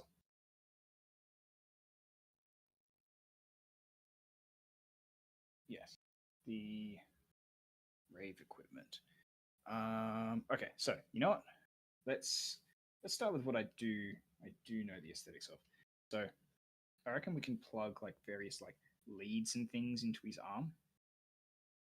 So have just like all of those cords and things just running all throughout his body. That might be interesting aesthetic to take.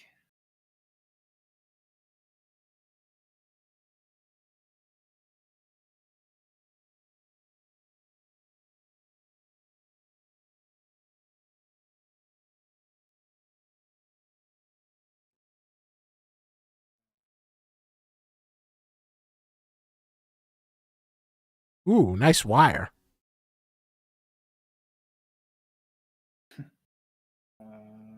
Yeah, so I think adding some leads and things here and there might be interesting. I mean, if we were modeling this, they might suck. um, Oh, why cylindrical are they objects are they hard to suck like? a lot. Oh, really? Why are cylindrical objects so difficult in 3D spaces? So cylindrical objects are really hard to do just because of how many faces you need to make it look cylindrical, right? Because, for example, right, if I've got a box, right, that is going to be not that many polys, right? You got really 1, 2, 3, 4, 5, 6 polys at any one time that need to be rendered on your screen. Whereas if you have a cylinder, right, you can't have a perfectly smooth surface. Everything has to be faces. So you then have to facet um, things like that, which then to have a cylinder, as you can see, becomes an insanely higher number of faces than what you would have with a standard simplified shape, right? So you can do some tricks, like for example, something like this, you could probably get away with doing just like a triangle. Um, and what you do is you bend it out like that. Um, and you just continue it forwards. But if you had like this, for example, doing the same thing, like just angling different sections here and there, you can start to see that there's like just a crazy number of faces that add up. And the more faces you have, the less efficient it is to actually render that on your screen space. So for lower end machines, that becomes a huge issue. And so yeah, the we try to keep things as simple as we can and try to cheat things as much as possible to keep things performant, which is actually a bit of an issue with the advent of game engines like Unreal Engine 5 and stuff. They've developed software that can crunch through insane numbers of polygons, but it doesn't necessarily work for lower end machines. Hmm. You can still do it for higher end and performance is fine, but we still cater to the lower end machines that most people still have, and because of that, we do have to be very mindful of it. So does that mean Okay. like a character like Bane in like the Arkham games is like a kind of a nightmare to render from art because he's got like all the tubes coming out from his back? I would say so. Yeah, it would be it would be annoying. Um, uh, like it can be done. Like you can do certain things. So like for example, with this guy, I've got these sticks and stuff. You would probably have maybe some of the bigger ones modeled, but probably the rest of them would just be like a plane. like a PNG with a transparent background, and you would just kind of slap that on there. And so ultimately, rather than modeling each individual, thing perfectly, you would model it in the high poly and then you would bake it down so that in the end, it just ends up being this kind of shape like this. But it's got like all of those things kind of baked onto it. And so then when you render that out, it comes way easier. Well, there you go. Bane is a nightmare to run, and only the wizards of Rocksteady were able to make him work. Who knew that cylinders were like such a horrible element or such a huge time commitment or a resource commitment on a game?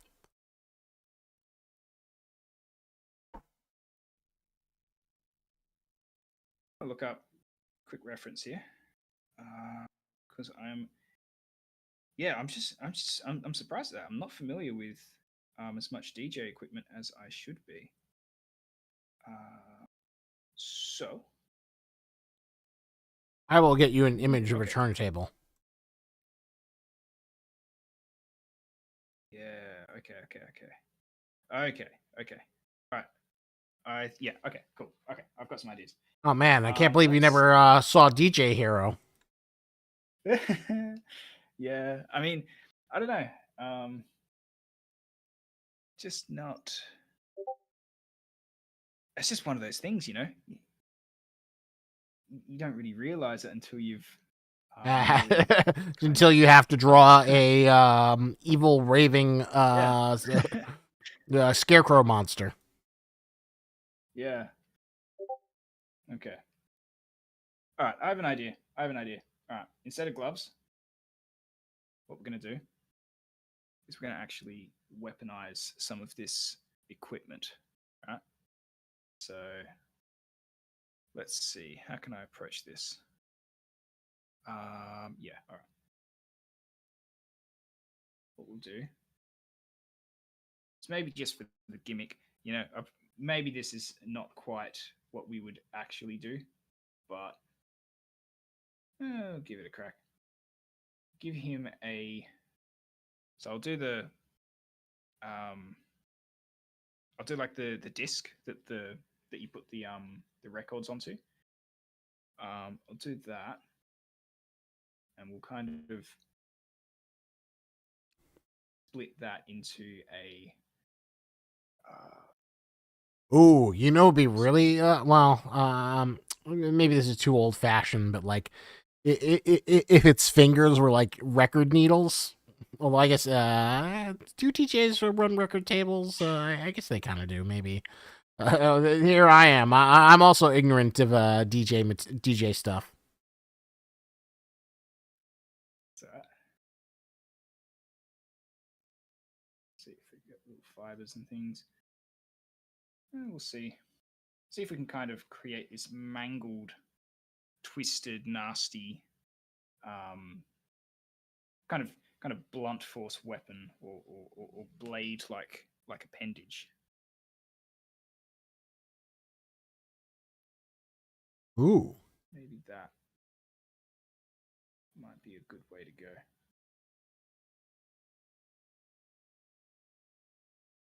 See if I can try and mentally deconstruct this thing.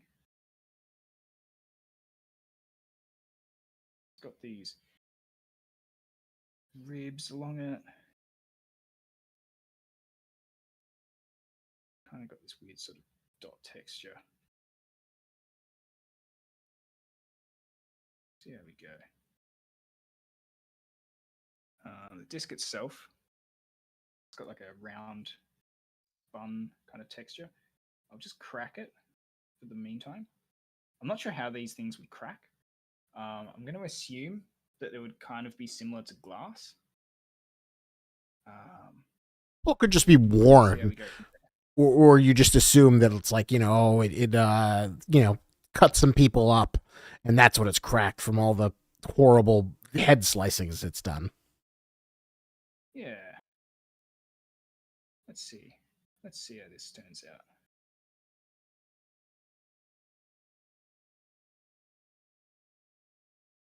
Okay. We might have like that sort of pumpkin flesh kind of growing into it, kind of merging with it. Blue Dodge says, if this artwork is just for fun, then I can't wait to see all the rest that comes later on.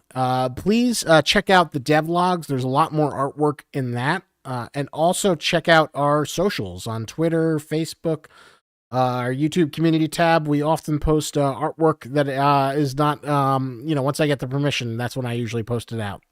And also our Instagram. There's a lot of cool artwork there, too.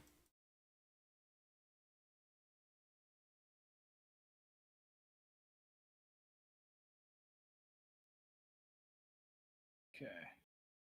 I have this. Maybe like the plastic's kind of melted into the flesh. Ooh. Like bubble. Yeah, that's a really cool detail. Have some sort of label of some sort.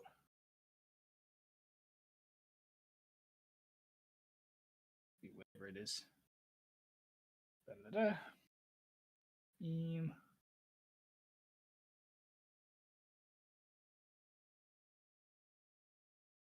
Do need to give this guy a little bit of an edge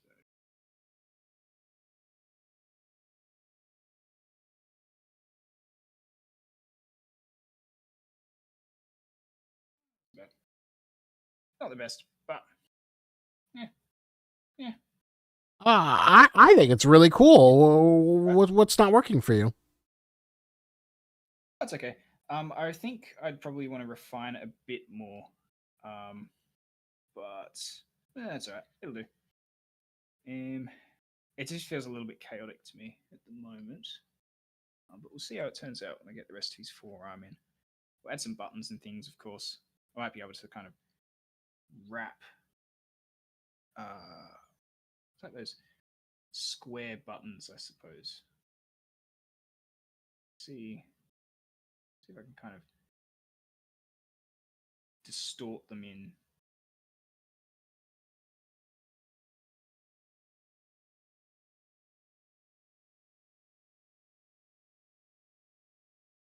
Small ones as well.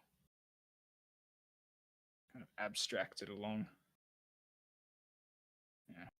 And he's got like little dials and things.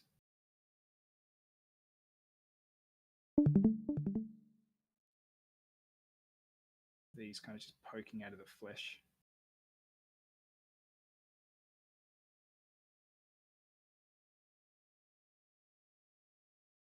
Oh, that is also a really nice touch. Cheers. Okay. So yeah, if we kind of have the flesh kind of bumped up, so like these are kind of depressed into it, I think that might be cool. A really good question from DCR. Question for Kyle and Social. If you were to meet your favorite fictional monsters, what would you be and how dead are you? Oh, man.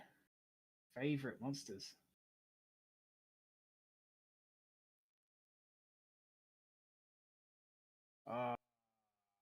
No, I'd be pretty chill actually.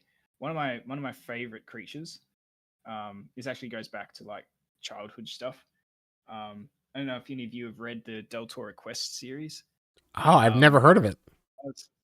I was obsessed with those books as a kid, and there's one creature in particular I was obsessed with more than anything else, and that was a creature called the Gluss.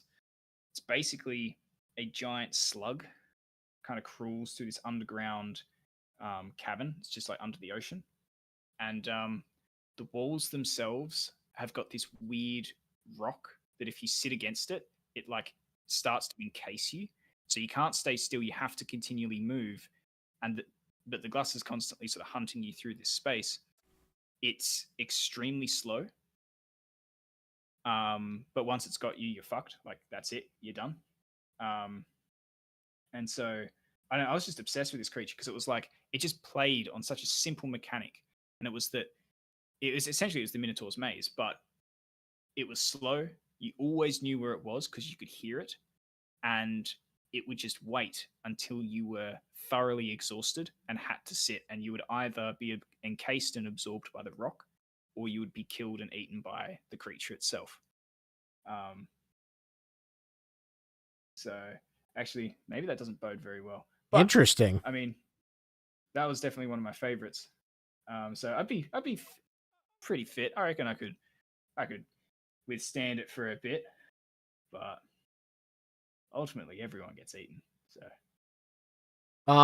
So what was this creature called again? that was called the Glus. Just the glass? Oh, Glus, Glus. Yeah, that's just a Oh, yeah. the glass. It was a very simple concept. Yeah, a very simple concept, but I liked it. I thought it was cool. Yeah, it's like an evil worm. I'm looking at the designs for it. It's really interesting. So I guess you could kind of avoid it. But if it gets too close to you, oh, I'm gonna have to. You gave me an interesting rabbit hole.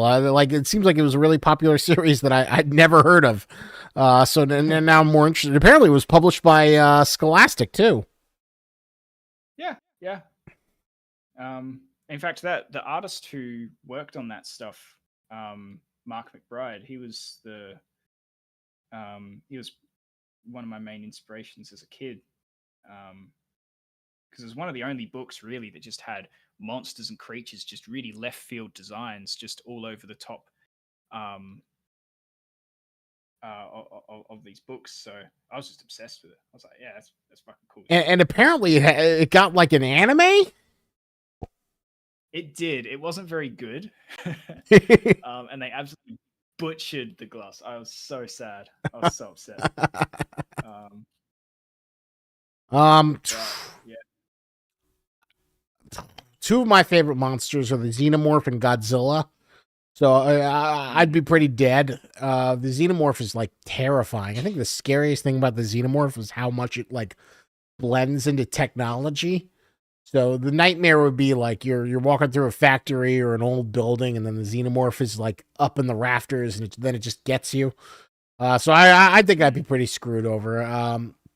One of my greatest disappointments was seeing the terrible Alien versus Predator Requiem, which was the only Alien movie to take place in a modern setting. Well, no, I guess the first AVP also was a modern setting, but it was like suburbia. So it was basically like the horror of like the alien. Like there's like a little scene where like a little kid's like, mommy, daddy, there's a monster outside. It's like, oh, don't worry about it. And then the alien comes out, and I'm like, oh my god, this is what I was afraid of when I was a little child. When I first saw the alien, it's so scary. Ooh, I thought I was terrified. But when it actually got to see that in real, in a movie, I was like, oh wow, this is awful. This does not work at all. The alien was not meant to be fought in a sporting goods store. As much as I love, yeah, as much as I love the idea of like, military fighting aliens in a small town, it was just not meant to be. Which is a shame. And then Godzilla. Oh my god, who doesn't love Godzilla? But you're screwed. He's gonna step on you. God, a great survival horror game would be like, I think there's this indie game where you like have to like run around in a destroyed city, and then a kaiju comes and steps on you, and you gotta run away from it. But yeah, Godzilla would be terrifying. That's one of the things that I always thought the MonsterVerse could try and do a little better. Was showing like what is it like to live in a world where giant kaijus exist and are battling each other, but instead we got Hollow Earth and just more wackiness. Yeah, it's a terrifying idea that Godzilla is like this natural typhoon that you cannot avoid, and he's always coming for you. No, it is really cool. I love the premise of Godzilla. I think it's a really cool idea, like an organic form of the nuclear bomb. Like that's sick. That's really really cool. And I think it's the Shin Godzilla. Oh yeah, Shin Godzilla is so good. The the designs for that, the fifth form, if you guys ever go down that rabbit hole, I would be very keen to see anything that delves into that, and takes on like the final form, if you will, of what Godzilla would become. Um, I think Is that that would the be one where he's like an angel? very, Or is that like the yeah, one where yeah, he's like all the little human sized Godzillas that came out of his tail? yeah, exactly. Because if you had small mobile forms of Godzilla that are quicker, that are faster, essentially just an extra level up, that's just, there is no way to win. I think that would be curious. And maybe it's something that I like about sort of post apocalyptic fiction, is that there's this really interesting concept of like what happens after humanity is completely gone. Like what happens after that point. And I think there's the capacity to really explore that in depth with something like the final form of Godzilla. But I have to see what eventually comes out of that. It's a shame. I Some thought Kickstarter. Shin God. I'm sorry. It's a shame. I thought Shin Godzilla was a success. I'm always sad we never got a sequel to that. Yeah, I mean, there's minus one, which is made by the um, same studio, and that's got a lot of reference to it. But to my knowledge, like I haven't seen it yet, but to my knowledge, it's not. Um, Minus it's not the one is same. fantastic. I really love Shin Godzilla, but I would argue that minus one is a better movie. Yeah, I think that minus one is maybe even the best Godzilla movie. But it doesn't have a freaky design as the Hideaki Anno Godzilla, Shin Godzilla, which I love, and I would have loved to have seen a continuation of it continuing to transform. Which is sad. Maybe someday we'll get it in the far future. Fingers crossed. Yeah, we'll see. Oh, there was a really interesting suggestion from DCR where he said, "Am from I Have No Mouth and Must Scream, the ultimate supercomputer that hates humanity." And have you ever heard of the Q? The Q. So there's this short story called All Tomorrows, and it's like the speculative science fiction biology. It became really popular because there's this YouTuber, Alt Shift X, who made a video on it, and I love that video. I thought it was like a great telling of the story. And basically, it's like a far-rung future where humanity goes to the stars, we colonize it, but then there's this race of extra-dimensional aliens, and they basically find us, and because they're just so filled with malice and indifference, they like reformat our biology on their whim. So they find different populations of human colonists, and they transform us into like animals. So there's this whole different group of subspecies of humans. As an art person, you should definitely look up All Tomorrows. The art is amazing.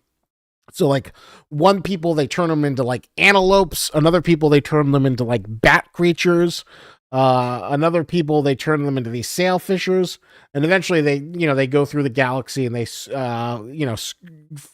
screw off to parts unknown. And then all these forms of humanity build new civilizations over the course of eons. They evolve through their deformities to eventually rebuild civilization, and then they start reconnecting with each other. But then tragedy strikes again when one of the forms goes insane, and they build machine bodies, and then they start killing off all the other forms of humanity. So it's like this eons, hundreds of thousands of years spanning story, just kind of going through the evolution, the speculative evolution of many different forms of humanity in the far-flung future. Gotcha. That sounds interesting. It almost sounds uh similar to, there's a book series called The Hyperion Cantus. Oh, I don't think Um, I've heard of that one. that kind of deals with a lot of that sort of far future stuff. Um, yeah, that's cool. Um, I wonder if we'll ever do something like that for 5K. Um, do something in far flung future. That would That be might be cool. really, really cool. If there's like a expansion pack or DLC that's like in the far, far future.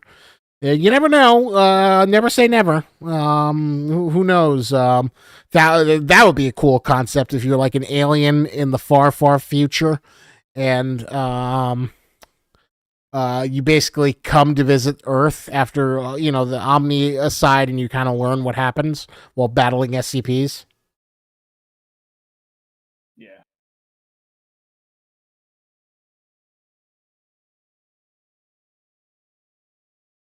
Throw a little bit of color in here just so that So it is little bit. The key meeting the queue is terrifying because they would basically like reconfigure you into some horrible bio monstrosity where you just be in constant pain. Like there was one short story about like a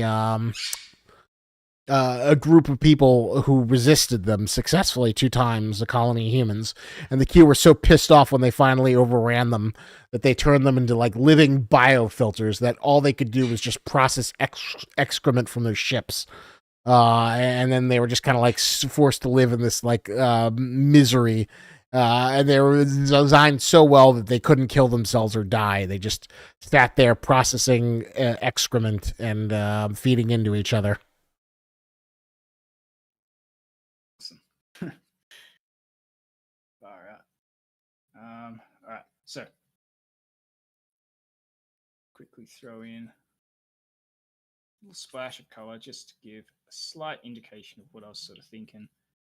Because I will have to actually head off in a couple of minutes. Well, we had a good Unfortunately, I stream. know. Yeah, but you made some decent progress. You made an amazing thing, and thank you again so much for taking the time to be a part of this. Yeah. No, it's always good fun. I may end up finishing this one off, and I might post that up somewhere. Of course, big disclaimer for you all: this is not something that we're putting in the game. This is just for fun. But to give you guys an idea of what this thing would have shown up as, roughly, had I more time. Um, this is a little closer to what I was sort of thinking. It is a really, really cool design.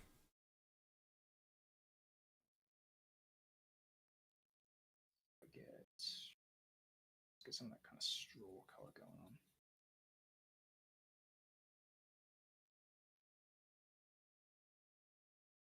Give an indication.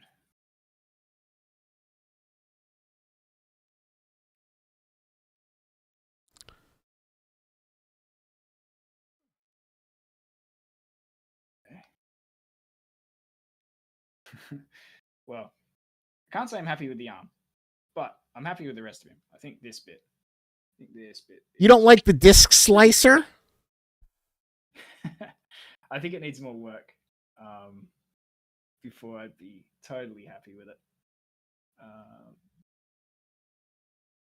But yeah, I mean, had I more time, I would set this up in a bit more. I don't know if there's any way to do it, but to make it scary, but like Molly and ecstasy, little tablets growing out of them. But I don't know if that yeah, that might be a little bit tricky. I'm not sure. Yeah, it may be like a better idea than a visual because it would just look like Tic Tacs and tablets in his arms. Yeah, it might not communicate as well, and that's something that needs to be considered too. It's like, how close do we ever really get to this thing? Do we actually see all of this detail? What needs to be readable, and what can what can we get away with not having readable? Um, there's all sorts of considerations into how we have to approach these things. Because, like, if I have, for example, I have this all the time. We have an object for instance, and it's got to have like labels and things on it. And then we have to ask ourselves, do we want those labels to actually be readable? Do we need those things to be communicated, or does it just need to communicate that it's a label, and that's roughly what it looks like? And so that's always a fun sort of thing. Well, I say fun. It's a tricky thing to kind of navigate.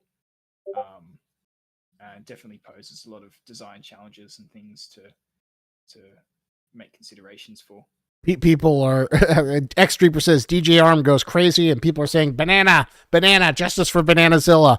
Well, I'll have to see if I can get someone to like do a rig modeling stream because Sterling made a pretty good 3D model, but I guess the next step would be animating it. So I'll ask around and see if we can continue our plot of using these events to literally force phrase people to build Bananazilla.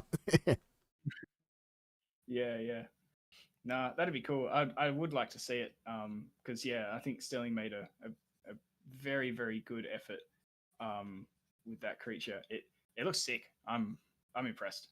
He did a great job. Sterling always amazes me with how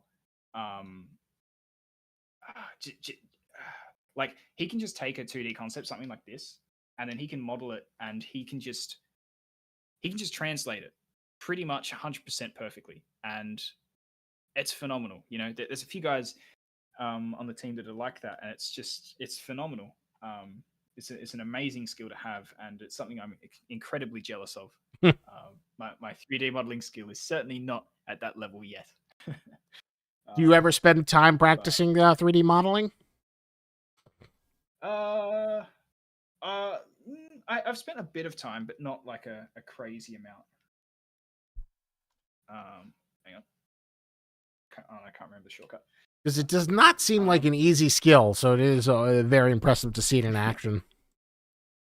Yeah. No, it's absolutely crazy. But that said, I will have to leave this one here. Unfortunately, I'll try and schedule this a stream like this again with you, Isaac. When I can sit down and maybe reapproach this guy, finish him off, or maybe pick something with a little less detail oriented that we can smash through in a sesh. And we'll just sort of play it by ear. Well, maybe we'll return and bring him to life in another session. But I think you did an amazing job considering how complex the design is. You took something that was really stupid and goofy and actually made it legitimately scary. Something that you would not want to meet, especially considering this is like, God, that is kind of like a fun art. Like take the goofy SCPs and make them scary, and then take the scary SCPs and make them goofy. I'll tell you what, XD Reaper's just popped in. He said he wants to see the mirror face. If that's one that you guys want to see, maybe pop that in the chat just in the general Discord. And if you guys have a SCP that you would like me to approach, you can suggest that totally, and I'll give that a crack. I'm more than happy to explore any of these as well. Over the holiday season, of course, or any other time, really. Some of these are really cool, like the mirror face one. I think that would be really fun. But yeah, totally cool. All right, so I guess this is our wrap-up time. We did have a good 2-hour stream. Thank you so much for coming, Kyle. We have a few activities in the works. I cannot announce them until I get approval from management, but stay tuned as eventually there will be more funs, thrills, and chills and Halloween festivities to come from a fray. As we bide your time for the inevitable update. Ooh, wow, I love all the different colors. When next devlog? Soon, not as soon as you'd like, but it is being worked on. I cannot wait to let you know when the devlog is going live, along with other funs and delights. Yeah, that's what I'm always going to say soon. You always have that tragic person who's like, "Oh, I just joined. It's all ending." Well, I do everything in my power to let you guys know. Yeah, I'm sorry. I gotta say soon, but I signed an NDA. The SCP organization has implanted a bomb in my head. So, if it was my own project, I would love to give you deadlines, but this is not, and I have to respect the management's wishes. So, all right, thank you so much, Kyle, and I will see you guys hopefully at the next event. Awesome. Thanks so much, guys. I'll catch you then. Take it easy. I'm gonna make sure I end the